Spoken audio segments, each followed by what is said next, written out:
pessoal, nós estamos aqui hoje para dar continuidade ao nosso ciclo aqui de palestras sobre processo civil, ciclos de atualização. O pessoal que está assistindo em casa, então, hoje e o pessoal que está aqui presencialmente, nós vamos ter hoje o professor Guilherme Nassif Azen e o nosso professor também, Felipe Ferrari. Eles vão tratar, então, dos assuntos atuais sobre o processo civil. Eu já vou apresentar aqui os dois de forma conjunta. O Guilherme é procurador federal, colega nosso, mestre pela PUC, professor de diversos cursos aqui em Porto Alegre de pós-graduação. O Felipe Ferrari é advogado, professor, mestre pela PUC, né, Felipe? Isso. Mestre pela PUC, professor aqui de Porto Alegre, professor conhecido também, e ambos com inúmeras obras jurídicas no mercado. Então, Felipe, que não é da casa, eu quero agradecer então a tua presença, assim, é a primeira vez que tu vens aqui, espero que seja a primeira de muitas. Muito obrigado. E de imediato, portanto, passo a palavra para o Felipe. Então, uma boa tarde a todos. É uma honra estar aqui com vocês hoje, aqui na AGU. Agradeço o convite, professor, Felipe, colega, amigo. É sempre um prazer poder falar de alguns temas intrigantes e hoje me coube o agravo de instrumento. Então, agradeço a presença de todos, os alunos aqui presentes. Aqui eu brinquei hoje pela manhã, ele está escondida, está aí presente.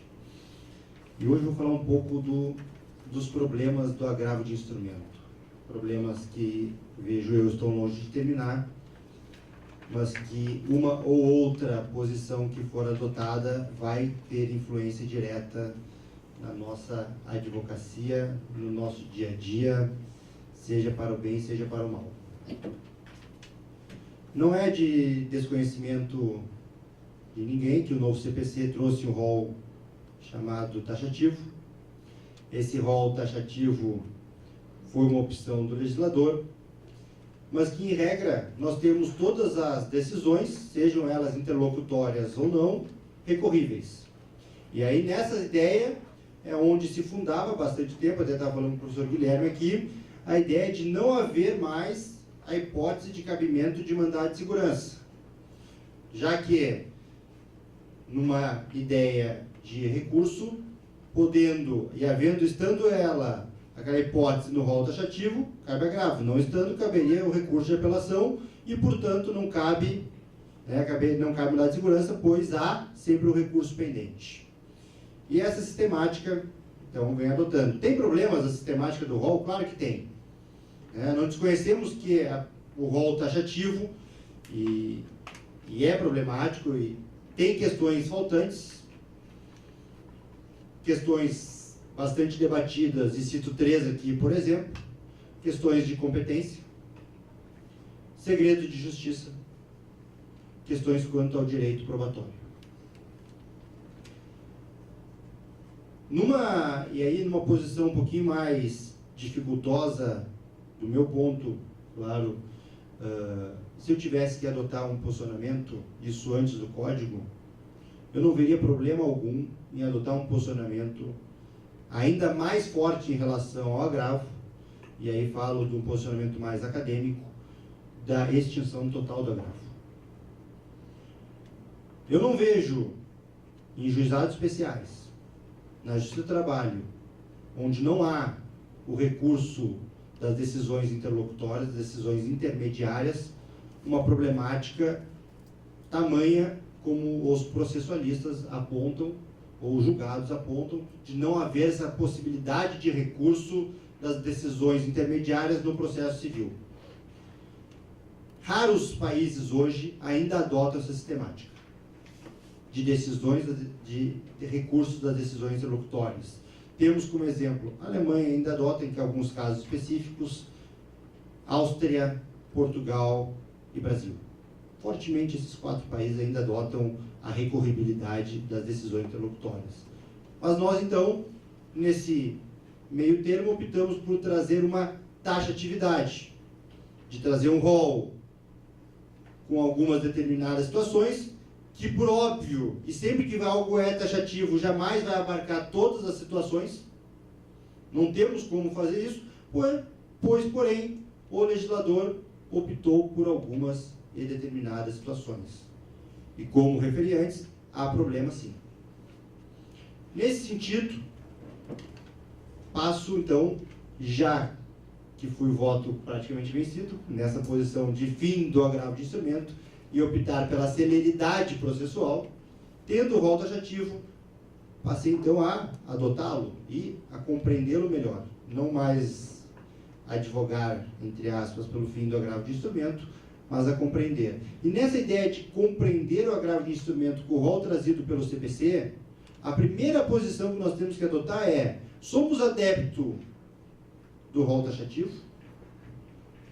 Ou seríamos adepto de um rol meramente exemplificativo, onde traríamos toda e qualquer possibilidade, assim como já havíamos no Código 73, em que agravo qualquer decisão interlocutória praticamente, com algumas exceções, quando nós tínhamos o agravo retido, mas havendo urgência, havendo necessidade, probabilidade, caberia agravo, então voltaríamos a essa ideia, a uma enxurrada novamente de agravo, optando então, mas sem prejuízo, uma questão muito mais de opção pessoal, entre rol taxativo e rol exemplificativo. E, pensando no rol taxativo, eu ainda tenho que fazer, depois de optar, e se optar pelo rol taxativo, eu tenho que pensar numa segunda opção. Eu entendo ele, o rol taxativo, estritamente taxativo e com cabimento de recurso somente nos casos previstos no rol, ou consigo pensar numa maneira de estender, de análise extensiva das cláusulas. E aí nos deparamos com um problema do que é a análise extensiva. A análise extensiva, tentando de uma forma assim, um pouco mais simplificada abordar o tema, não é a que defende, por exemplo, Fred Didier, que na cláusula, no inciso 3º, quando fala da cláusula de arbitragem, trazia uma ideia de que na cláusula estaria subentendido, apesar de discussão da cláusula de arbitragem, estaria compreendida a questão da competência. Não, porque aí nós estaríamos supervalorizando, aumentando uma ideia extensiva. A extensividade, eu poderia usar como exemplo, uma questão que enfrentei esses dias, o artigo 90, parágrafo 4º do CPC. O artigo 90, parágrafo 4º do CPC, diz mais ou menos que quando o réu aceita o pedido do autor e de imediato cumpre com a obrigação, ele tem direito à redução de metade dos honorários. Numa ideia de normas fundamentais do processo, onde eu trabalho com direito e princípios à isonomia, eu consigo entender essa ideia do autor, ou do réu que aceita, assim como o autor, num primeiro momento, após uma contestação, que concorda, então, com a defesa. E também teria direito à redução de honorários, posicionamento esse que já vem sendo, então, aceito pelo nosso tribunal e pelo Superior Tribunal de Justiça. Entendendo, sim, que há uma analogia, entendendo que há uma analogia extensiva, e onde eu leio o autor, eu também posso ler a palavra réu. E aí nós teríamos, sim, uma análise hermenêutica extensiva. Até porque, se eu fosse pegar somente uma análise hermenêutica literal, eu estou tipicamente no rol taxativo. Então, nesse aspecto, e faço aqui uma linha divisória, temos que nos posicionar. Eu sou adepto do rol taxativo ou do rol exemplificativo e aberto. E eu sendo adepto ao rol taxativo, eu tenho que compreender e também optar se dentro desse rol eu opto por uma taxatividade fixa e somente aqueles casos previstos na lei, no artigo 1015 do CPC, serão objetos de agravo de instrumento, ou eu consigo ainda compreender um rol com alguma extensão, né, para analogia por extensão. Pois bem, tanto o rol taxativo, se eu o compreender com a sua extensividade, ou o rol exemplificativo, ambos vão trazer o mesmo problema. Que problema é esse? O problema da preclusão. E temos que enfrentar isso. Pois o simples fato de hoje eu não agravar de uma decisão, sabendo que ela não está no rol, eu sei que eu poderei levar essa decisão ou essa questão como preliminar de apelação.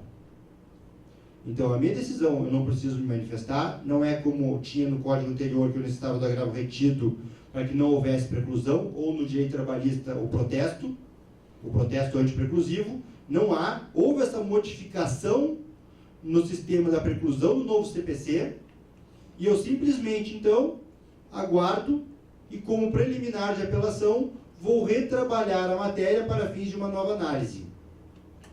Porém, se o rol passa a ser exemplificativo, eu deixo de ter noção de quando e de que momento eu teria a preclusão.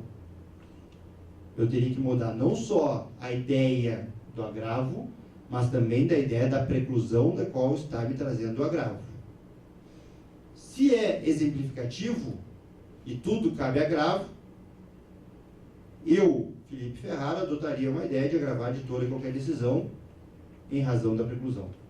Sendo um rol taxativo por analogia, na qual também não tenho uma segurança jurídica, eu teria medo e teria a preocupação de se aquela decisão estaria abarcada ou não pelo critério da preclusão, pois não me sentiria seguro o suficiente de, ao final, numa preliminar de apelação, ser surpreendido com uma decisão do Poder Judiciário ao dizer que aquela minha matéria estava preclusa porque lá atrás eu não apresentei o devido agravo no instrumento, não podendo agora, então, repetir a matéria.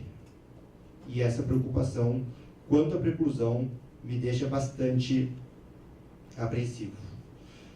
Toda essa ideia, isso que eu vim trabalhando com vocês aqui, ele se tornou, então, advindo de 2 recursos especiais do Tribunal de Minas Gerais, o repetitivo 988, de relatoria da ministra Nancy Andrighi.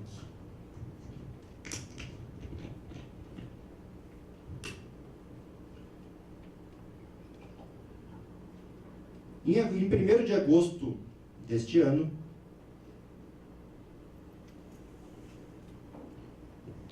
a ministra Nancy Andrighi proferiu o seu voto, dizendo que, em breve resumo, que o voto são quase 40 e poucas páginas, mas ela entende que haveria problema trazer o rol exemplificativo, pois alargaria demais, mas também uma análise mitigada, extensiva, traria insegurança jurídica. E como solução, ela apresenta a taxatividade mitigada. E o que seria taxatividade mitigada? Nas palavras da ministra Nancy Andrighi, é todo e qualquer caso em que houver urgência de julgamento que não possa esperar a sentença.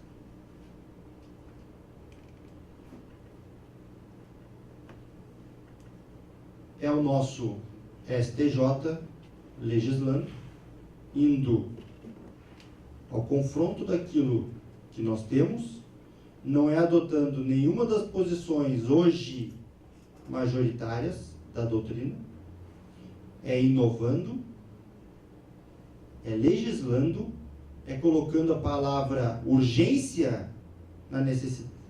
A palavra urgência por si só já traz a dificuldade. Quais seriam os casos em que há realmente urgência? Como é que eu consigo trabalhar de forma adequada se eu tenho uma decisão, e como estava conversando com o professor Guilherme, né, a professora Araquém já dizia, para o autor sempre tem urgência, para o recorrente sempre tem urgência. aquele que tem necessidade, sempre tem urgência.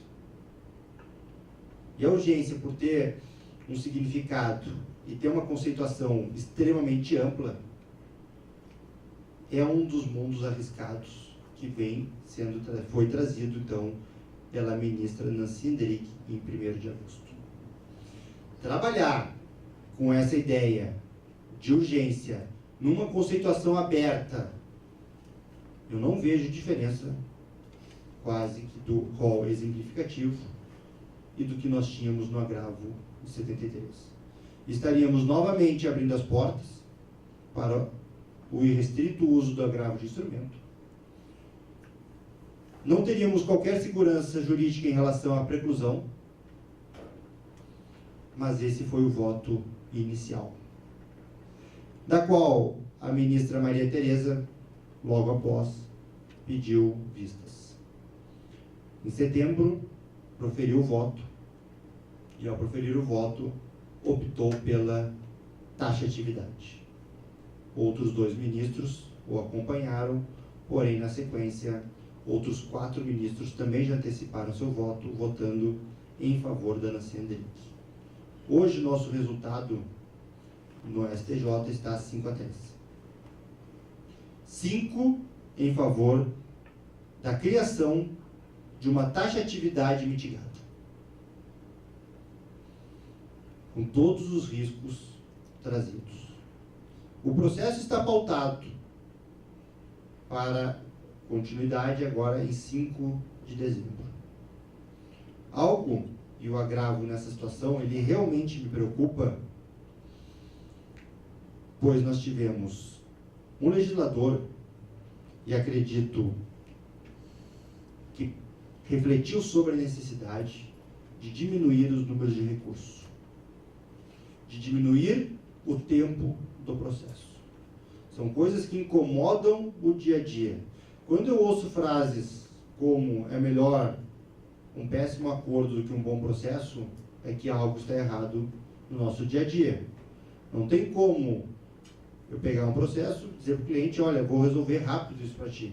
O agravo, claro que não é o único problema que temos. Temos outros diversos, a quantidade de processos, etc., as etapas mortas do processo, né, se o processo eletrônico vai ou não trazer mais celeridade, pelo menos na minha área, é algo, na área mais civil, é uma coisa que ainda veremos, mas abrir o agravo novamente, depois que o legislador, com o estudo, verificou que não havia necessidade de toda aquela quantidade de recursos, nós reabrirmos, é praticamente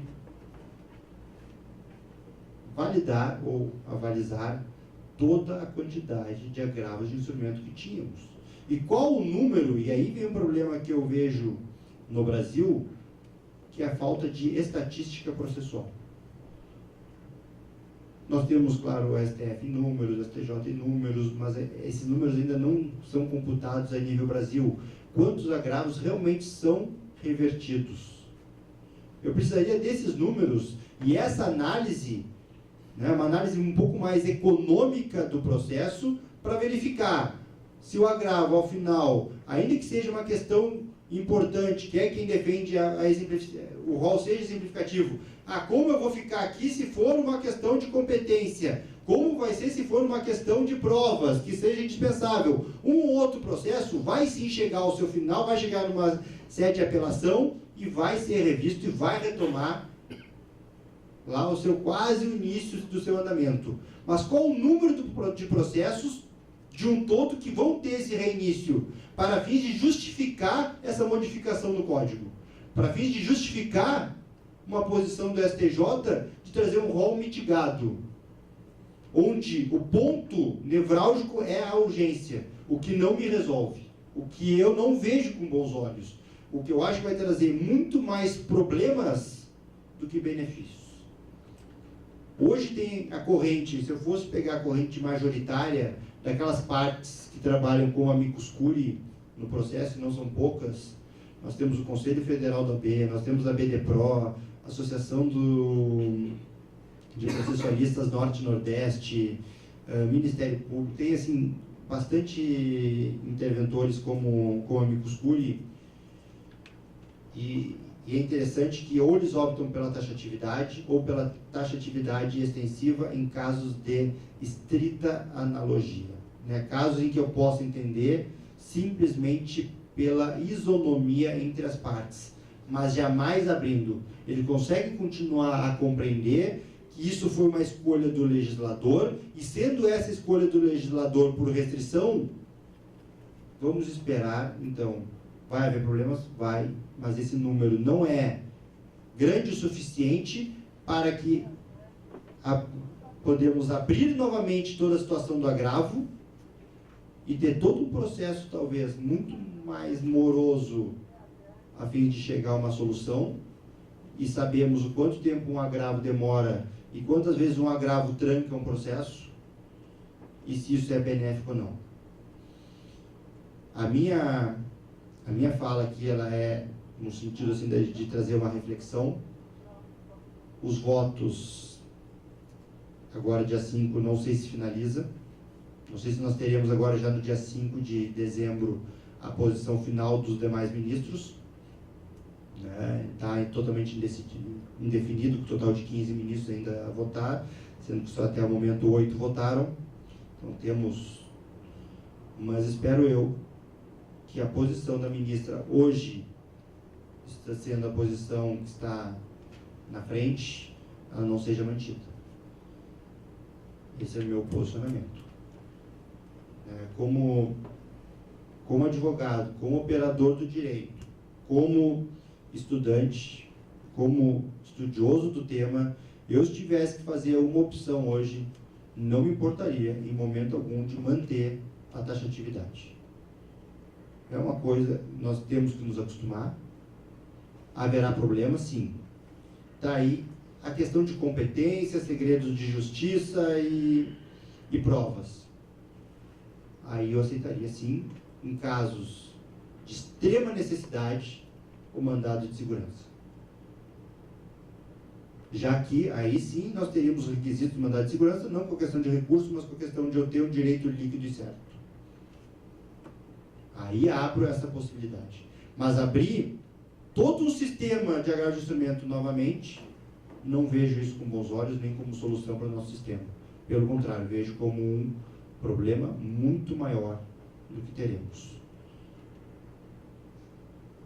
Espero que no dia 5 tenhamos notícias melhores do que estão agora postas, que possamos trabalhar com a mínima segurança jurídica, né, ao saber se nós temos um agravo, se nós estamos cobertos pela preclusão ou não, e daí poder então advogar, trabalhar, tudo com a máxima precisão, técnica e segurança. Agradeço a todos, depois fico aberto a questionamentos, não sei se é o cronograma, né, mas agradeço imensamente e devolvo a palavra ao nosso.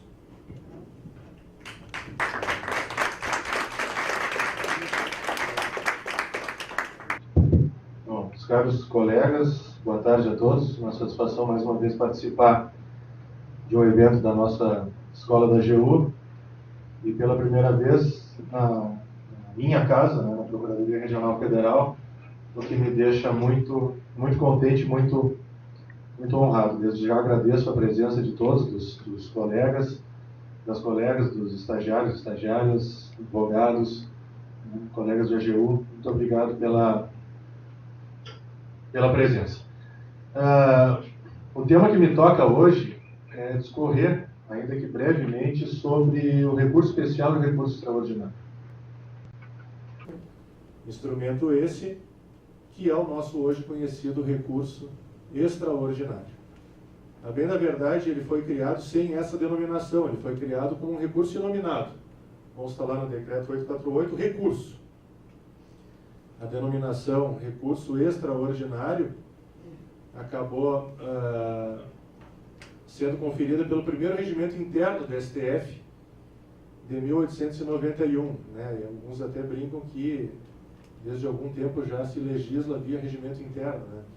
Conferiu esse nome, recurso extraordinário, e foi adotada no Plano Constitucional pela primeira vez em 1934. O Supremo Tribunal Federal, pela via do recurso extraordinário, ele tutelava tanto a unidade do direito federal como do direito constitucional. Essa era a concepção primária. Essa era a concepção originária que perdurou até a Constituição de 1988. O Supremo Tribunal Federal tutelando tanto legislação federal quanto matéria constitucional. Pois foi em 1988 que o Constituinte houve por bem criar um novo Tribunal Superior, né, e um novo recurso, levando a esse novo Tribunal Superior e a esse recurso parte daquela competência que era cumprida pelo Supremo na via do recurso extraordinário. Então, assim como da costela de Adão, foi criado o recurso especial, né? A semelhança do recurso extraordinário.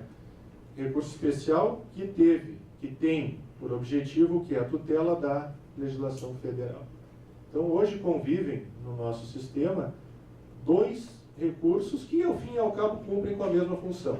Um em relação à matéria constitucional e outro com relação à legislação federal. Em relação à matéria constitucional, nós temos o recurso extraordinário, previsto no artigo 102.3 da Constituição.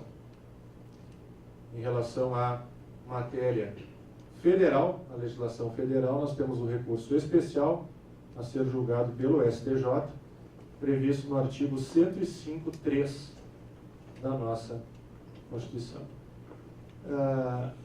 O objetivo desde o início, né, volto a repetir, porque isso também nos auxilia a compreender algumas das nuances desses recursos, o objetivo principal nunca foi a justiça do caso concreto. Por isso essa retrospectiva histórica ela é sempre importante.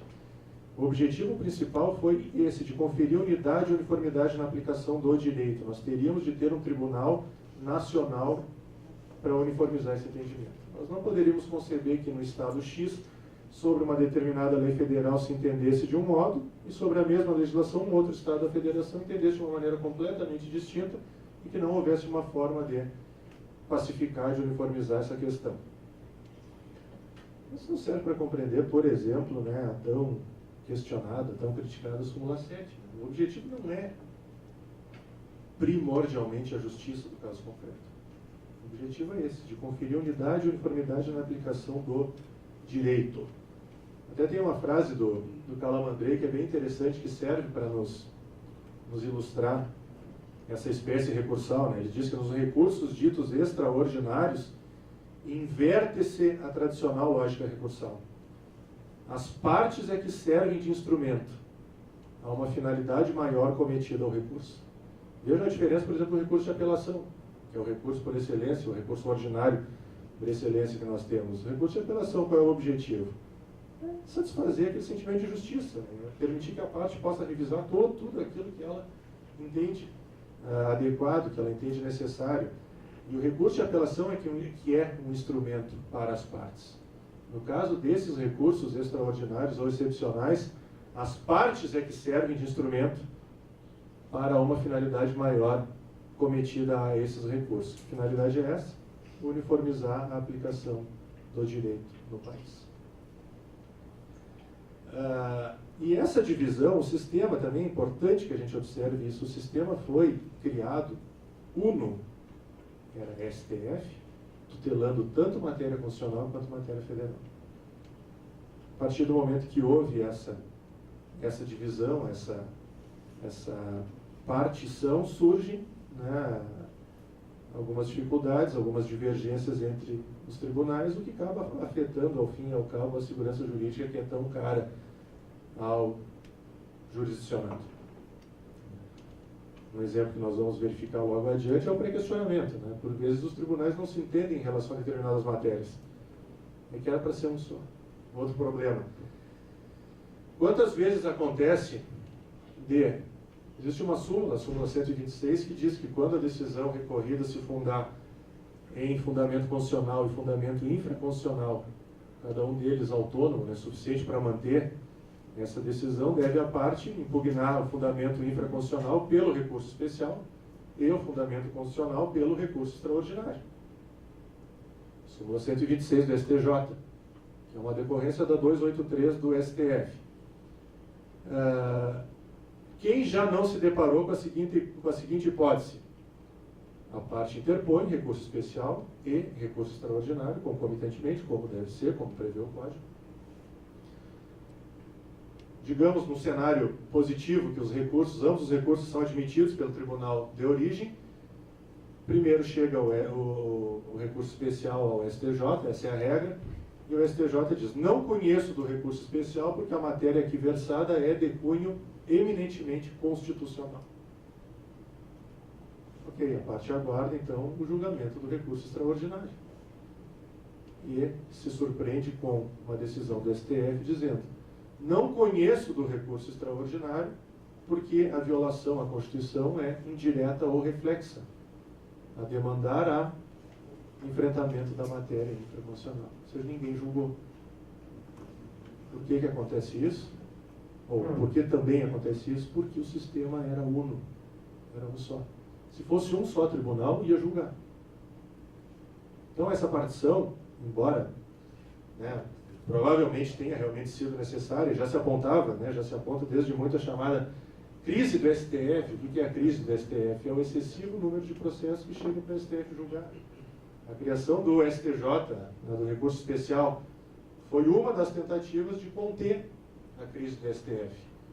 Uma das últimas tentativas foi a repercussão geral. Então vence ao longo do tempo tentando conter essa crise do STF, que se traduz no excessivo número de processos que chegam ao STF para apreciação. Mas essa divisão, essa divisão do original recurso extraordinário, que, repito, tutelava tanto matéria federal quanto matéria constitucional, acabou gerando alguns efeitos deletérios naquela noção básica de sistema. Colegas, esses recursos eles possuem determinados pressupostos recursais específicos. Além de todos aqueles lá que nós conhecemos, intrínsecos, extrínsecos, cabimento, legitimidade, interesse, enfim, todos aqueles, a própria Constituição exige, em relação a esses recursos, alguns pressupostos específicos. O primeiro deles, que consta tanto do artigo 102.3 quanto do artigo 105.3, é a exigência de um julgamento em única ou última instância. O que significa isso aí? Isso se traduz na necessidade de esgotamento das vias ordinárias. As vias ordinárias devem estar esgotadas para que somente então seja possível a abertura das vias excepcionais. Exemplo clássico: recurso de apelação, decisão monocrática do relator, provendo ou desprovendo o recurso. A parte, desde já, interpõe recurso especial, recurso extraordinário. Serão esses recursos conhecidos? Não. Por quê? Porque cabia na origem um recurso, que é o recurso de agravo interno, previsto no artigo 1021 do CPC. Portanto, a instância ordinária deve estar esgotada, deve estar exaurida. Isso é a necessidade de julgamento em única ou última instância. Exemplo bem comum, o professor Ferraro aqui falou na supressão de alguns recursos, eu confesso que fiquei contente quando foi suprimido o recurso de embargos infringentes, não sem reconhecer que ele até poderia cumprir uma finalidade importante no Código, mas o cabimento desse recurso se tornou tão controvertido que acabou sendo bom para a segurança jurídica que esse recurso tenha sido extirpado do sistema. Mas era um exemplo muito comum quando vigente o CPC de 73, a parte deixar de interpor os embargos infringentes, quando havia a reforma da sentença de mérito por maioria. Já partia direto para o recurso especial extraordinário, e esses recursos não eram conhecidos porque não houve o esgotamento da instância ordinária. E até por força dessa necessidade, há julgados da STJ no sentido de que o agravo interno que tem por objetivo o esgotamento da instância ordinária não tem caráter procrastinatório. Isso é uma necessidade trazida pela própria Constituição. Certo? Uma peculiaridade em relação ao recurso especial, na verdade essa trazida pela Constituição, é a necessidade de que a decisão recorrida seja proveniente de tribunal. Isso não ocorre em relação ao extraordinário. E é por isso, por exemplo, que cabe recurso extraordinário nos juizados especiais, mas não cabe recurso especial. Nós temos as súmulas 213 e 640. Para que caiba recurso especial, a decisão deve ser proveniente de Tribunal Regional Federal ou Tribunal de Justiça. A exigência é essa, repito, que não existe para o recurso extraordinário. É possível, né, até cogitar, e nós temos uma hipótese, até a lei de execução fiscal, de recurso extraordinário contra a decisão do juiz de primeiro grau. É possível. Se for a única instância, cabe recurso extraordinário. Mas não caberá especial, por quê? Porque para especial existe decisão de tribunal. Outro requisito específico de admissibilidade comum a esses recursos, ao recurso especial e extraordinário, é a exigência de que nós tenhamos uma causa decidida. Consta tanto do 102.3 como do 105.3. Exigência de uma causa decidida. O que seria causa? Desmembrando essa expressão. Causa. Eu trouxe aqui, para fins ilustrativos, uma decisão do Supremo dizendo que causa, né, em última análise, é todo aquele pronunciamento judicial, inclusive interlocutório. A discussão se centrava no cabimento ou não de recurso especial e de recurso extraordinário contra decisões interlocutórias. E isso acabou sendo reconhecido, né? É possível, sim, a interposição também em face de decisões interlocutórias. Mas nós temos um temperamento. É o temperamento trazido pela súmula 735 do Supremo, segundo a qual não cabe recurso extraordinário de decisão que defere, também entende-se aqui, né, daquela que indefere pedido liminar. Caso clássico, antecipação de tutela. Por quê, colegas? É fácil entender quando a gente faz aquela retrospectiva. Qual é o objetivo desses recursos? Conferir unidade e uniformidade na aplicação do direito. Seria necessário já provocarmos o STF e ou o STJ quando o próprio magistrado prolator daquela decisão pode revê-la? Não. Essas medidas são precárias. Elas têm caráter precário. E, portanto, como regra, elas não desafiam recurso especial ou recurso extraordinário. Uma decisão aqui do STJ, recente, que vem ilustrar esse entendimento que tem sido corriqueiramente aplicado. São medidas de cognição sumária, né? Sujeitas à revisão. O próprio magistrado pode reapreciá-las. Então não haveria sentido em nós provocarmos o STF, provocarmos o STJ, quando a matéria pode ser ainda discutida, ainda revolvida pelas próprias instâncias ordinárias. Isso sem contar também que STJ e STF entendem que aqueles pressupostos clássicos para a concessão dessas medidas, verossimilhança e perigo in mora, eles implicariam em revolvimento de matéria fática, matéria de fato, o que esbarraria também na súmula 7 do STJ e na súmula 279 do STF. Portanto, colegas, causa qualquer questão objeto de pronunciamento judicial, inclusive interlocutórias, mas com esse temperamento trazido pelo enunciado 735 da súmula do Supremo Tribunal Federal. Causa é isso. Mas a Constituição exige causa decidida. Da expressão causa decidida, é que nós extraímos o histórico requisito do pré-questionamento. Exige-se causa decidida. A matéria tenha sido objeto de enfrentamento, que a matéria tenha sido objeto de apreciação. E há exemplo da gênese do recurso extraordinário, a exigência do pré-questionamento também encontra suas raízes no direito norte-americano, no ato judiciário de 1789. Isso tem completo sentido. Na minha opinião, claro, há autores que questionam fortemente a exigência do pré-questionamento. Se o objetivo desses recursos, e esse é o objetivo, é inegável, é conferir unidade e uniformidade na aplicação do direito, é necessário que STF e STJ saibam como o direito foi aplicado pela origem.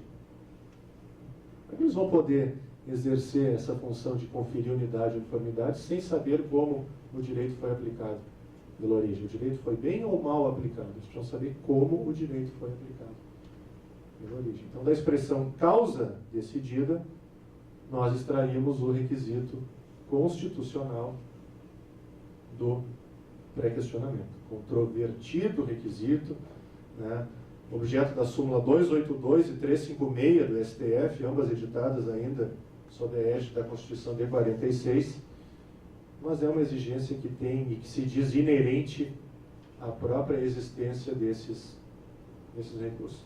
Mas o que seria o pré-questionamento? Talvez nós pudéssemos passar uma tarde inteira aqui discutindo todas as nuances do pré-questionamento, mas tentando resumir a questão, o que é o pré-questionamento? Pré-questionamento, né, em linhas bem genéricas, significa o quê? O enfrentamento da questão contida naquele dispositivo cuja violação se alega. Que matéria trata o dispositivo, o artigo 2º da Constituição Federal? O artigo 2º da Constituição Federal trata da separação de poderes. Houve ou não análise dessa matéria pelo acórdão? Isso é um pré-questionamento. Quando a matéria incerta naquele dispositivo cuja violação se alega foi enfrentada. Isso é o pré-questionamento. É claro que muitas vezes não é assim tão simples identificar se a matéria foi ou não foi enfrentada, né? Cito um exemplo nosso aqui, com sectários em face da Fazenda Pública. Quantas normas tratam desse tema? Então não é o fato de o acórdão ter tratado da matéria juros e correção que ele tratou a matéria sob a ótica do dispositivo incerto no artigo 1º-F da Lei 9494, na redação dada pela 11.960. Pode ter tratado sob a ótica do 406 do Código Civil. E aí não houve pré-questionamento. Mas o pré-questionamento, e a definição, acho que não temos, né, dúvidas em relação a isso, o pré-questionamento é o enfrentamento da matéria, o enfrentamento do tema jurídico que consta daquele dispositivo cuja violação se alega. E todos nós sabemos que no recurso especial nós devemos indicar que tais e tais dispositivos de determinada lei federal foram violados. Né?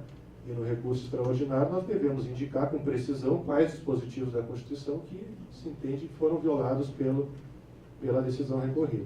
Quando a matéria contida nesses dispositivos foi debatida na decisão recorrida, é que nós temos o pré-questionamento. Tem uma decisão ali só para ilustrar isso, né?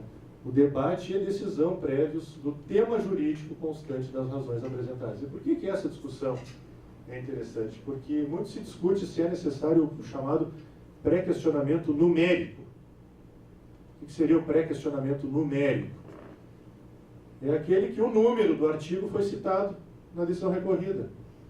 Está lá, consta lá, eu quero alegar no meu recurso extraordinário que não poderia o Poder Judiciário ingressar no exame dessa matéria, pois isso implica ofensa ao mérito, né, exame, ingresso no mérito do ato administrativo, que é vedado pelo artigo 2º da Constituição Federal.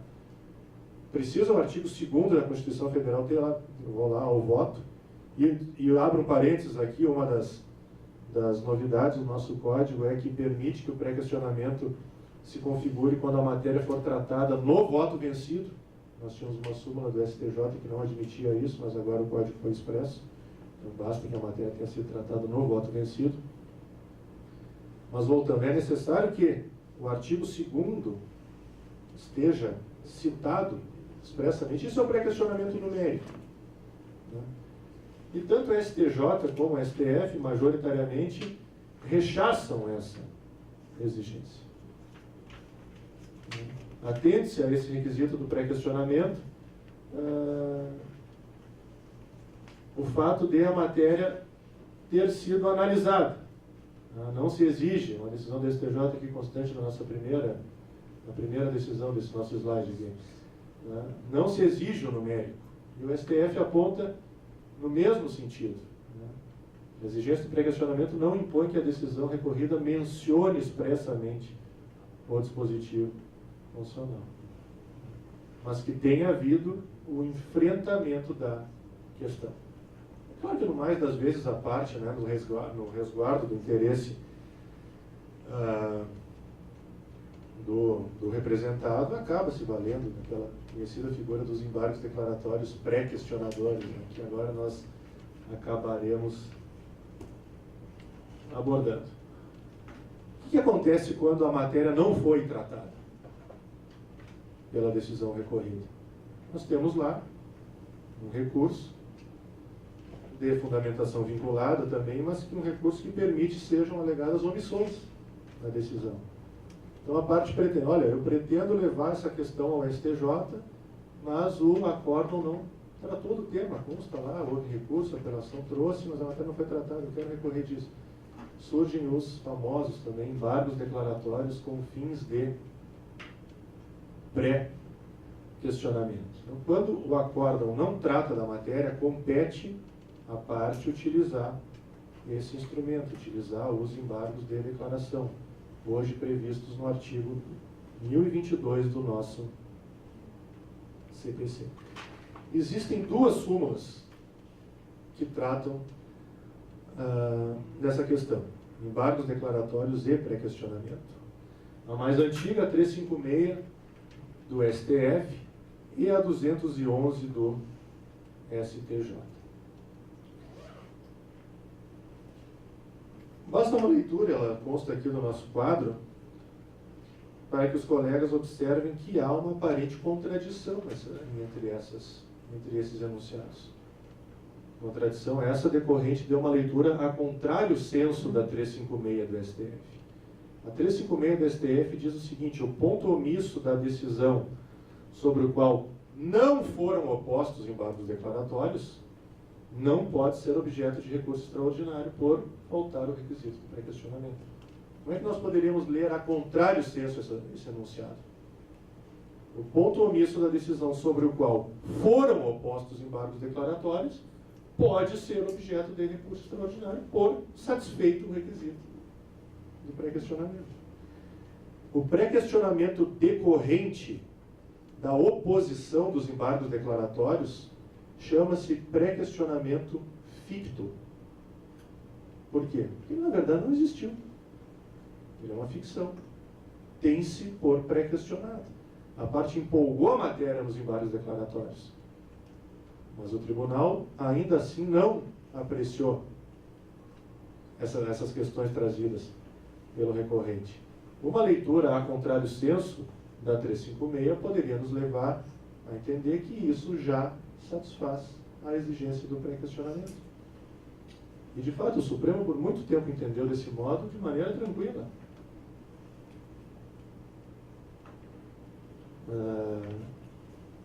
Observem essa decisão de tantas, né? Trouxe uma delas aqui.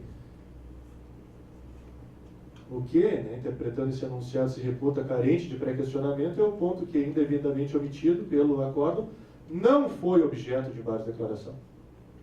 Opostos os embargos declaratórios, mesmo que o tribunal acosse e recuse a suprir a omissão, a parte não tem nada mais, não pode fazer mais nada. Então, entende-se que houve o pré-questionamento. Isso é o chamado pré-questionamento ficto. Ficto por quê? Porque, bem na verdade, ele não existiu. Pré-questionamento é o enfrentamento da matéria constante daquele artigo cuja violação se anega. Pré-questionamento ficto. Por longos anos o Supremo adotou o pré-questionamento ficto. Enquanto que o STJ não o admitia, com base justamente nesse enunciado 211. Inadmissível o recurso especial quanto à questão que, apesar de opostos embargos declaratórios, não foi apreciada pelo tribunal na Corte. Então o STJ, historicamente, rechaçava o chamado pré-questionamento ficto. E o que sugeriu que fizessem, explicasse o juiz para decidir? O nosso colega, o doutor Leonardo, questiona o que fazer então. Agora nós chegamos no próximo ponto, doutor Leonardo. O STJ exigia, por quê? A gente faz aqui os embargos declaratórios tinham cabimento previsto, tratando do Código Revogado, no artigo 535. Lembra do artigo 535 do CPC de 73. Então nós acabamos de ver que quando o tribunal se omite na apreciação da matéria, cabe embargos declaratórios com fins de pré-questionamento. Se o tribunal não supriu o vício, o que aconteceu? Ele violou o dispositivo que prevê o cabimento dos declaratórios. Então o STJ rechaçava o pré-questionamento ficto e exigia o quê? Que a parte vinculasse a interposição do seu recurso especial à alegação de violação ao antigo 535. A parte deveria apontar a nulidade do acórdão, porque recusou a proceder ao pré-questionamento. Então deveria a parte, no caso de recusa do tribunal a suprir a omissão, vincular a interposição do seu recurso à alegação de violação ao artigo 535. E sempre se exigiu que essa alegação fosse fundamentada. Não basta a parte se manifestar nos seguintes termos. O recorrente opôs embargos declaratórios com fins de pré-questionamento. Todavia, o tribunal rechaçou o remédio. Isso suposto é nulo. Não, deveria explicar o que ele requereu. Qual a matéria que ele solicitou fosse apreciada. Senão, incidia a súmula 284, que é aquela que trata da deficiência de fundamentação. O recurso não era conhecido por deficiência de fundamentação. O STJ apontava uma saída, que era alegar no recurso especial violação ao 535. Esse mesmo raciocínio era, e já antecipo, é utilizado quando o tribunal dá por pré-questionada a matéria. Às vezes acontece isso, né? O tribunal não supre a omissão, mas ao final diz, para evitar prejuízo, dou por pré-questionada a matéria. Isso não é pré-questionamento. O STJ nunca aceitou esse dou por pré-questionado. Também nesses casos, deve-se alegar violação ao permissivo que trata dos embargos declaratórios. Antigo 535, atual 1022. Então nós tínhamos, doutor Leonardo, o seguinte panorama. O STF aceitava o ficto, ou seja, a mera oposição dos declaratórios já era suficiente para atender à exigência do pré-questionamento. O STJ rechaçava o ficto, mas abria o caminho. Alegar violação ao 535.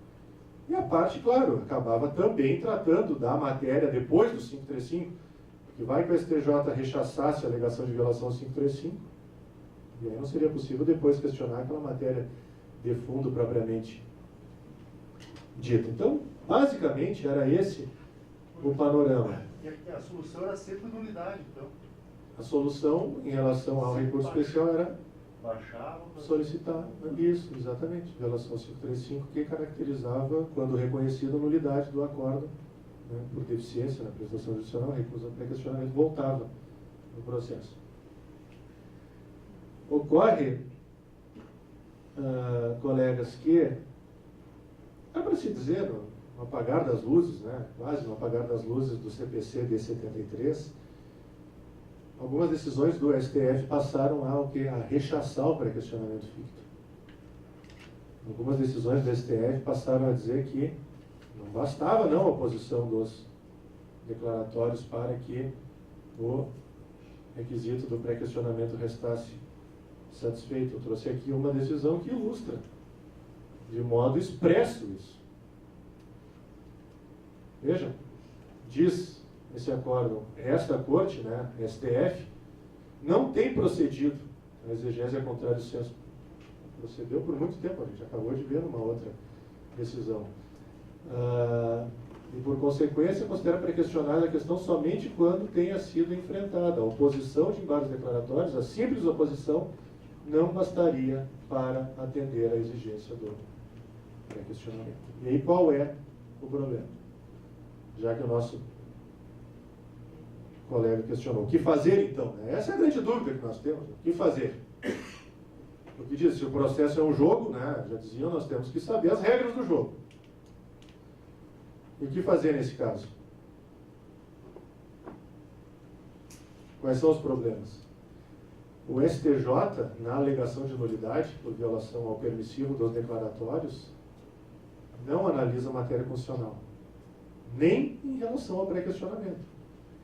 O STJ não anula acórdãos por deficiência em relação a temas constitucionais. Então eu perdi aquela alegação de violação ao 535, atual 1022. O que me resta então? Alegar violação às garantias constitucionais do acesso à justiça, ampla defesa, contraditório, devido processo legal, motivação das decisões judiciais. Ocorre que, em relação a essas questões, o Supremo historicamente entende que configuram ofensa reflexa ou indireta, e não admite o extraordinário.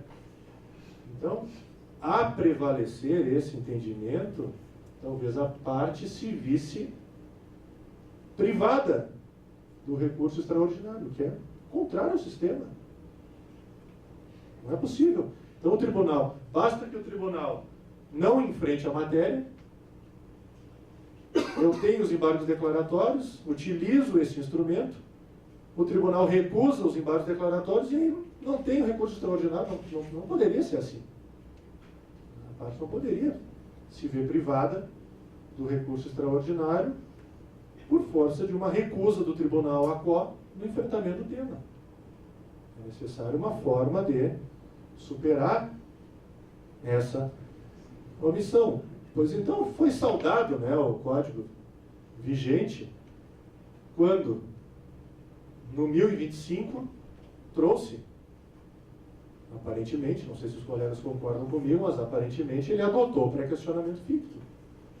Por quê? Porque ele diz que consideram-se incluídos no acórdão, então é como se constasse do acórdão ficto, como se constasse algo que, a bem da verdade, não consta. Consideram-se incluídos no acórdão os elementos que o embargante suscitou para fins de pré-questionamento, ainda que os declaratórios sejam inadmitidos ou rejeitados, caso o Tribunal Superior considere existentes erro, omissão, contradição ou obscuridade. Esse dispositivo acabou sendo saudado, embora talvez, né, pelo academicismo ou pela estrita técnica processual não seja o melhor, porque pré-questionamento ficto, pré-questionamento não é, né, mas ao menos nós temos uma forma de acesso ao recurso especial e ao recurso extraordinário.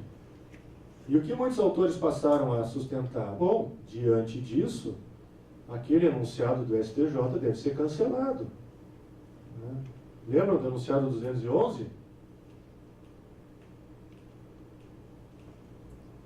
É inadmissível o recurso especial quanto à questão que, a despeito da oposição de embargos declaratórios, não foi apreciada pelo Tribunal ACO. Doutor Senório, diante do novo código, né, já nem tão novo assim, mas do CPC de 2015, a súmula 211 deve ser cancelada.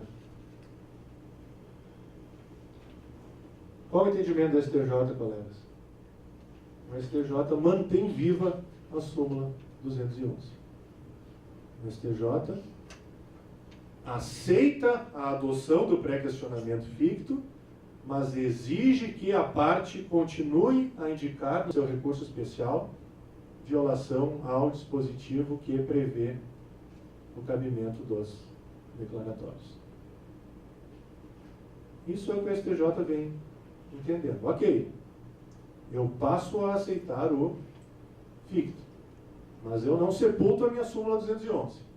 A parte deve continuar alegando no seu recurso especial a alegação de violação agora ao artigo 1022 do CPC. Aparentemente uma contradição, né? Alguns sustentam que é correto isso, porque o próprio 1025 diz o seguinte: caso o Tribunal Superior considere existentes erro, omissão, contradição ou obscuridade, o STJ diz, para que eu possa considerar existente a omissão, a parte precisa alegar a omissão. Então é por isso que o STJ continua a exigir a alegação de violação ao artigo 1022, quando, apesar de opostos os embargos declaratórios, o tribunal não procede ao pré-questionamento da matéria. O tribunal acaba por não enfrentar as questões que constam daqueles dispositivos cuja violação a parte alega. Ok, foi esse o entendimento do STJ, ao menos nós sabemos quais são as regras do jogo. O que me deixa intrigado no presente momento, e não faço nada mais do que compartilhar com os colegas essa minha inquietude em relação a esse tema, é que a questão, ao menos aparentemente, ainda está em... Diga. Ah, mas isso no novo código o STJ anula o acordo e manda baixar ou ele joga? Pois é, a pergunta é interessante, né? Por isso que parece muito mais um requisito inerente à regularidade formal agora do resto. Tem que constar digamos, uma preliminar suscitando violação ao 1022, né? Apontando a omissão, e me parece mais adequado ainda que por cautela solicitar seja anulado ou conhecido com base no 1025. Né? Tecnicamente, me parece que seria descabida esse pedido de nulidade. O pedido de nulidade, por exemplo, seria cabível quando alegada uma matéria e não apreciada. Aleguei prescrição e pagamento. O tribunal analisou o pagamento, mas jamais analisou a prescrição. Bom, aí tem que voltar. Né? Aqui a gente trata só de pré-questionamento. Né? Me parece que seria possível já ingressar na matéria sem essa nulidade. Por isso que ficou um tanto quanto estranho a manutenção desse enunciado. Mas nós sabemos, né? É o que eu digo, o processo, a gente bate muito em segurança jurídica, até foi um dos objetivos do novo CPC, a comissão falava muito de segurança jurídica, o sistema não é mais funcional, etc, etc. O que nós devemos ter é segurança jurídica. Né? O procedimento tem que ser seguro, as regras devem ser claras. E podemos criticar isso doutrinariamente, academicamente, até na prática ou não, mas nós sabemos o que fazer. Agora, em relação ao STF, nós podemos nos deparar com o mesmo problema. Caso o STF faça, né, ou não adote esse pré-questionamento decorrente da mera oposição dos declaratórios, aí sim a parte pode se ver privado do recurso extraordinário. Então eu dizia, né, antes da parte do colega, que eu nada mais faço do que compartilhar algo que me inquieta no presente momento. Porque o código não é tão novo assim, mas as questões agora é que estão chegando. Né? O professor Ferraro tratou o rol do 1015, agora que está sendo tratado pelo STJ. Essas questões agora que estão sendo enfrentadas pelos nossos tribunais superiores, e nós esperamos que eles cumpram com esse papel de conferir unidade e uniformidade na aplicação do direito. Mas eu trouxe aqui uma decisão desse ano, de 2018, segundo a qual a alegada ofensa à Constituição não foi apreciada pelo acórdão impugnado. A matéria não foi enfrentada. O que cabia à parte fazer? Embargos declaratórios. Mas, diz o STF, tampouco a oposição dos embargos de declaração foi suficiente para sanar eventual omissão. E rechaçou o pré-questionamento. Se renovasse aí os embargos. cair esse aí, Porque poderia persistir, bom, faz o ED do ED, né? O famoso ED do ED. O ED do ED tem cabimento quando se aponta vício no acórdão que julgou os primeiros declaratórios. Né? Mas e quem é que vai? O tribunal vai acolher, vai apreciar a matéria ou vai ainda assim recusar o pré-questionamento? Né? O acórdão, meus colegas, ele não é claro, ele não chegou a ingressar nesse tema. Houve, o ficto é suficiente ou o ficto não é suficiente. Por isso eu digo, nesse momento, né, nós não temos como fechar uma questão aqui. Quer dizer, é isso, ponto final. Né? Mas que traz ao menos a mim trouxe uma certa inquietação, trouxe. Por quê? Porque a parte poderá ser privada do recurso extraordinário. Isso parece absolutamente contra o sistema. Basta o tribunal local recusar o pré-questionamento, persistir na recusa mesmo após a oposição dos declaratórios, que a parte não vai ter o que fazer. Por quê? Porque o STJ não conhece da alegação de violação ao 1022 em relação a temas constitucionais, mesmo referentes ao pré-questionamento. E o Supremo entende que a alegação de violação àquelas garantias constitucionais, inafastabilidade, devido processo legal, contraditório, ampla defesa, motivação, configura, né, como regra, violação reflexa ou indireta. E também não conhece do recurso extraordinário. Uma outra decisão também diz o seguinte, ela aparentemente aponta num outro sentido. Porque o que ela diz? Os dispositivos alegados por violados não foram apreciados. E também não foram opostos em vários declaratórios para sanar a omissão. Então, ainda que implicitamente, isso tudo é muito mais especulação do que... Né, poderia-se compreender que essa decisão está a nos afirmar que, caso os declaratórios, caso a parte tivesse utilizado esse expediente, poderia estar satisfeito o requisito do pré-questionamento. Observe, inclusive, que as decisões são contemporâneas, né? Uma delas diz expressamente, tampouco a oposição dos declaratórios foi suficiente para sanar a omissão e rechaçou o pré-questionamento. E a outra, ao menos aparentemente, dá a entender, tampouco foram opostos. Nesse caso, não foram opostos. E se tivesse a parte utilizado os declaratórios? Por isso que eu, né, não sem lamentar isso, uma vez assisti uma palestra que disse que era bom que o STF e o STJ se reunissem numa sala e decidissem o que é o pré-questionamento. Né?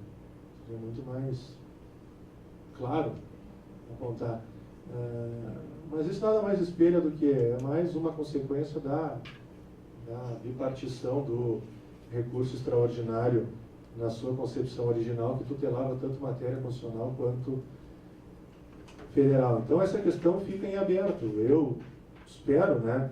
O professor Ferraro trouxe as suas expectativas em relação ao desfecho do agravo de instrumento, e eu compartilho as minhas expectativas em relação ao pré-questionamento. Eu sinceramente espero que o STF, sem ressalvas, adote o pré-questionamento ficto, tal como fazia, aliás, tal como fez por muito tempo aquele acordo do ministro Sepúlveda Pertence, espelha o entendimento que era tranquila essa interpretação a contrário senso do enunciado 356. Então, eu aguardo que o nosso Supremo Tribunal Federal venha a aderir, a adotar o pré-questionamento ficto, sob pena de nós privarmos o recorrente do acesso ao Supremo na via do recurso extraordinário. Em momento algum houve essa restrição pelo CPC e muito menos pela Constituição. Colegas, o professor Felipe tinha solicitado que eu fosse um tanto quanto breve, acho que me alonguei um pouquinho mais do que necessário, mas enfim, peço desculpas, é um tema que eu gosto muito, fico à disposição aqui para o debate e agradeço mais uma vez a atenção de todos. Muito obrigado.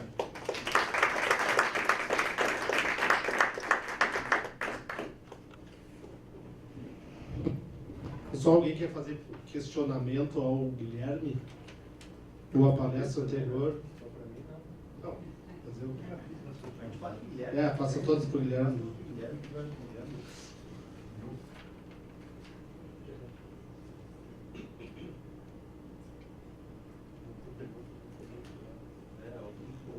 Bom, então não havendo mais perguntas, a gente dá por encerrado aqui o nosso evento de hoje.